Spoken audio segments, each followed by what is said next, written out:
मुसलमान अक्सर अपनी जनसंख्या की डींगे हाँकते रहते हैं और घमंड में कहते हैं कि हमारे 53 देश हैं, जो आगे चलकर इनकी संख्या और बढ़ेगी और इस्लाम पूरी दुनिया भर में फैल जाएगा।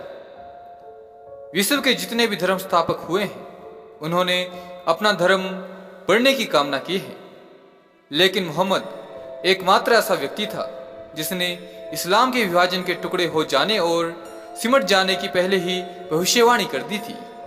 यह बातें सभी प्रमाणिक हदीसों में मौजूद हैं। यदि कोई इन हदीसों को झूठा साबित करता है तो उसे मोहम्मद को झूठा साबित करना पड़ेगा, क्योंकि यह इस्लाम के भविष्य के बारे में है। सभी जानते हैं कि किसी आदर्श या नैतिकता के आधार पर नहीं, बल्कि तलवार के जोर पर और आतंक के जोर पर यह इस्लाम फैला है। इस्लाम की बुनियाद ही खून से रंगी है और कमजोर है। मोहम्मद इस बात को साफ जानता था।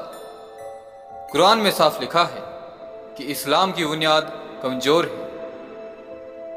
कुछ ऐसे मुसलमान हैं जिन्होंने मस्जिदें सिर्फ इसीलिए बनाई हैं कि लोगों को नुकसान पहुंचाएं और मस्जिदों को कुफ्र करने वाले लोगों के लिए घात लगाने और छुपाने का स्थान बनाएं।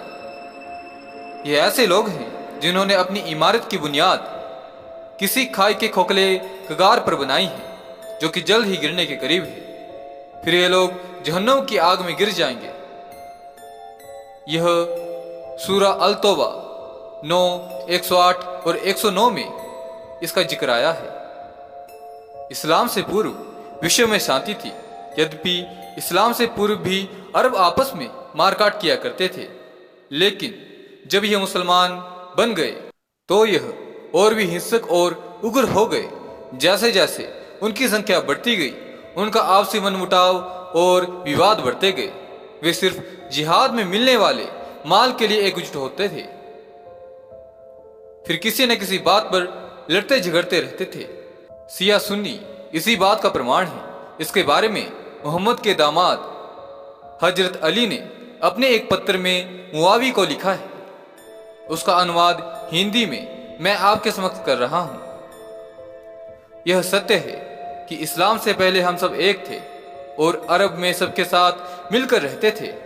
तुमने महसूस किया होगा कि जैसे ही इस्लाम का उदय हुआ, लोगों में फूट और मन मुटाव बढ़ते गए। इसका कारण यह है कि एक तरफ हम लोगों को शांति का संदेश देते रहे, दूसरी तरफ तुम मुनाफिक ही बने रहे और इस्लाम के नाम पर पाखंड और मनमर्जी ही चलाते रहे। तुमने अपने पत्र में मुझे तलहा और जुबैर की हत्या का आरोपी कहा है। मुझे उस पर सफाई देने की जरूरत नहीं है, लेकिन तुमने आयशा के साथ मिलकर मुझे मदीना से कुफा और बसरा जाने के लिए विवश कर दिया। तुमने जो भी आरोप लगाए हैं निराधार हैं और मैं किसी से माफी नहीं मांगूंगा। यह मुआविया के पत्र का हजरत अली का मुआविया को जवाब था। खुद मोहम्मद ने भविष्यवाणी की थी। अबू हुरैरा ने कहा कि रसूल ने कहा था कि यहूदी और ईसाई 72 फिरकों में बढ़ जाएगी, लेकिन मेरी उम्मत 73 फिरकों में बढ़ जाएगी और सब आपस में युद्ध करेंगे। जिल्द 3 किताब 40 हदीस 4579। अबू हुरैरा ने कहा कि रसूल ने कहा है कि ईमान के 72 से अधिक टुकड़े हो जाएंगे और मुसलमानों में ऐसी फूट पड़ जाएगी कि वे एक दूसरे की हत्याएं करेंगे। अबू दाऊद जिल्द 3 किताब 40 हदीस संख्या 4744। मैं आपको जो अगली हदीस बताने जा रहा हूं, इसमें हिंदुओं की ओर संकेत है। सरखुल खुदरी और अनिस बिन मलिक ने कहा कि रसूल ने कहा है कि पहले तो मुसलमान इकट्ठे हो जाएंगे, लेकिन जल्द ही उनमें फूट पड़ जाएगी जो इतनी उग्र हो जाएगी कि वे जानवरों से बदतर बन जाएंगे। केवल वही कौम सुख से जिंदा रह सकेगी जो इनका कत्ल कर देगी। फिर अनस ने रसूल से उस कौम की निशानी पूछी जो कामयाब होगी, तो रसूल ने बताया कि उस कौम के सर मुंडे हुए होंगे और वे पूर्व से आएंगे। अबू दाऊद जिल्द 3 किताब 40 हदीस 4747। मोहम्मद ने खुद इस्लाम की तुलना एक विषैले नाग से की है। इसमें कोई दो राय नहीं, सब जानते हैं कि यह जहरीला नाग कितने देशों को डस चुका है और भारत की तरफ भी फन फुसकार रहा है। लेकिन हम हिंदू इतने मूर्ख हैं कि सेक्युलरिज्म के नाम पर और झूठे भाईचारे के बहाने इस इस्लामी नाग को दूध पिला रहे हैं। आज इस बात की जरूरत है कि हम सब मिलकर मोहम्मद की भविष्यवाणी को सच्चा साबित कर दें और उसने इन हदीसों में जो दी है। अबू हुरैरा ने कहा कि रसूल ने कहा कि निश्चय ही एक दिन इस्लाम सारे विश्व से निकलकर मदीना में सिमट जाएगा, जैसे एक सांप घूम फिर कर वापिस अपने बिल में घुस जाता है। बुखारी जिल्द 3 किताब 30 हदीस 100। अबू हुरैरा ने कहा कि रसूल ने कहा है कि इस्लाम सिर्फ 2 मस्जिदों मक्का और मदीना के बीच रेंगता रहेगा, जैसे कोई सांप इधर उधर 2 बिलों में रेंगता रहता है। किताब 1 हदीस संख्या 1270।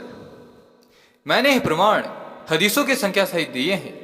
अब हम देखते हैं कि मानवता का कत्ल करने वाले मुसलमान कैसे इन हदीसों को झूठा साबित कर सकते हैं। आज वर्तमान समय में विश्व इस्लाम की कट्टरता से पूरा विश्व त्राहिमाम कर रहा है, जिसके कारण विश्व इस्लाम विरोधी बनता जा रहा है। उसे देखते हुए तो यही प्रतीत होता है कि यह हदीसें एक दिन सच हो जाएंगी, जिनमें इस्लाम के पतन एवं विखंडन की भविष्यवाणी की गई है। हमारे भविष्य पुराण में इस्लाम को पिशाच धर्म के नाम से संज्ञा दी गई है। भविष्य पुराण लगभग 5500 वर्ष पूर्व लिखा गया था और जिसकी भविष्यवाणियां आज तक सच साबित हुई हैं। यदि आप नहीं जानते हैं कि इस्लाम के बारे में भविष्य पुराण में क्या लिखा गया है, तो आप यह वीडियो डिस्क्रिप्शन बॉक्स में दिए गए लिंक के माध्यम से देख सकते हैं। अब मैं अपने शब्दों को विराम देता हूं। जय माता दी।